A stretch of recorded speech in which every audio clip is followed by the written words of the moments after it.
I'm here at the Photonics 21 annual meeting with Jean-Luc Beylat from Nokia. Jean-Luc, you're also the Working Group 1 leader. What was discussed in the Working Group 1 today? So the Working Group 1 is digital infrastructure.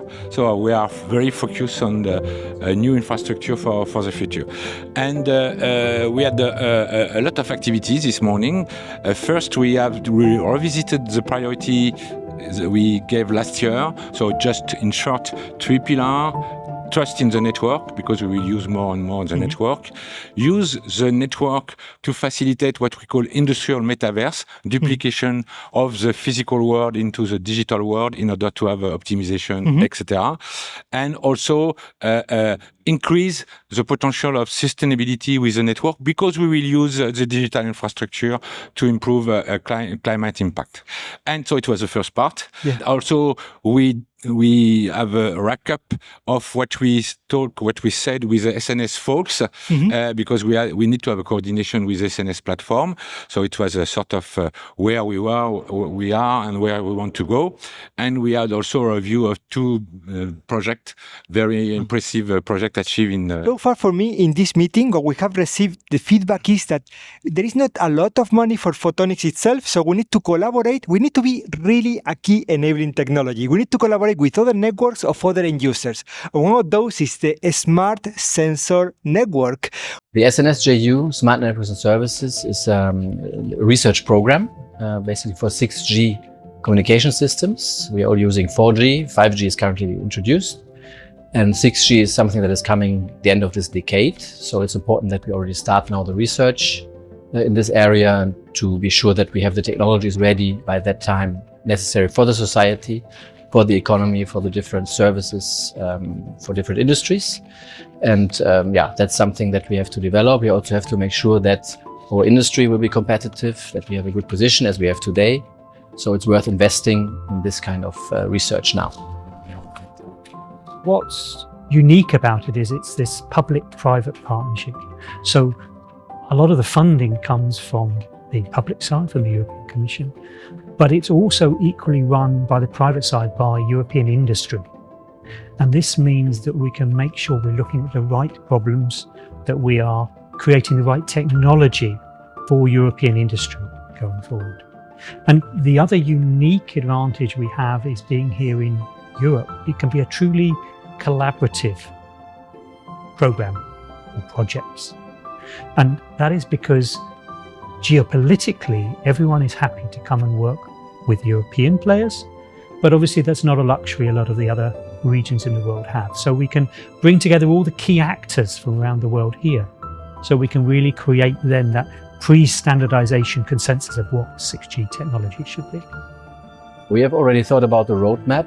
What is important for SNS that we also have the budgetary commitment, so that we can actually now plan a roadmap that will then be followed during the next years. And basically it's about working towards the standards that are now coming up. That's in the first phase. And then also preparing the concept for 6G, so for the next generation. Then the technology building blocks that we can develop in parallel, so that they can then also start in the standards that start to develop 2025, 2026. How can we collaborate? How can we convince them that photonics is the technology that they need? In fact, photonics is what I call a deep tech. It's a fundamental technology. And what we observe since 10, 15 years, that we are using photonics everywhere. It's why, by the way, we have different working groups. And unfortunately, it's not a topic, but we have less funding. So we, inside the board of Photonics 21, we decide to focus the funding on the disruptive technology, fundamental technology, addressing the different working group.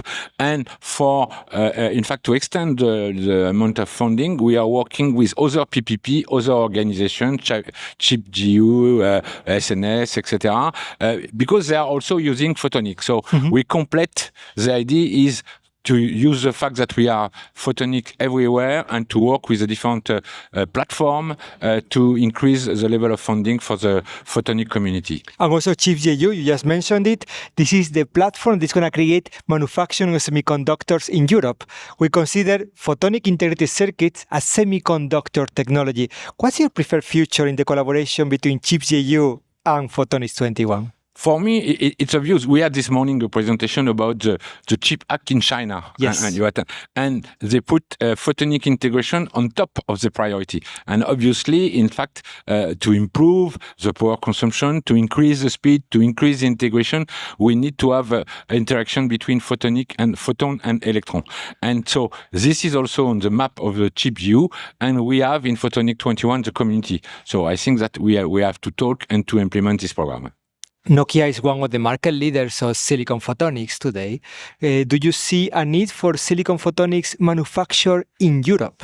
In fact, Nokia, we are delivering network infrastructure element, and we are using a lot of photonics. So in Nokia, we are not a component player, but we invest on the component for differentiation. Is the case for specific processor for the routing, is the case for specific optical component for the access, and for the optical transport, etc.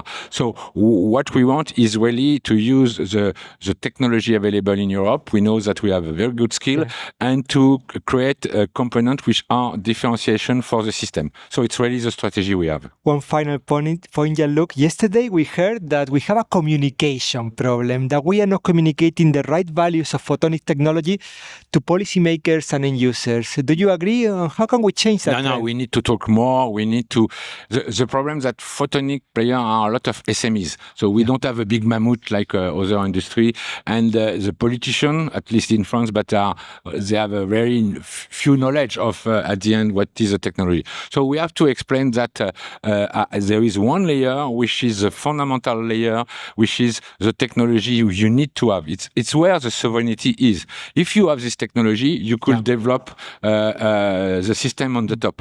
But if you don't have it, you create the dependency. So it's why it's very important that in Europe, we focus the funding on disruptive technology. I would like to first of all thank you. Thank you. Nokia, very engaged member of Optica.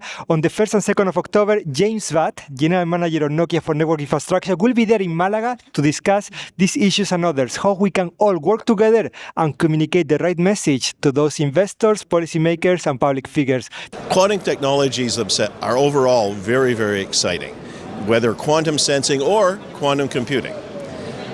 Quantum computers, when they arrive, will be more powerful than all of today's supercomputers that we know of.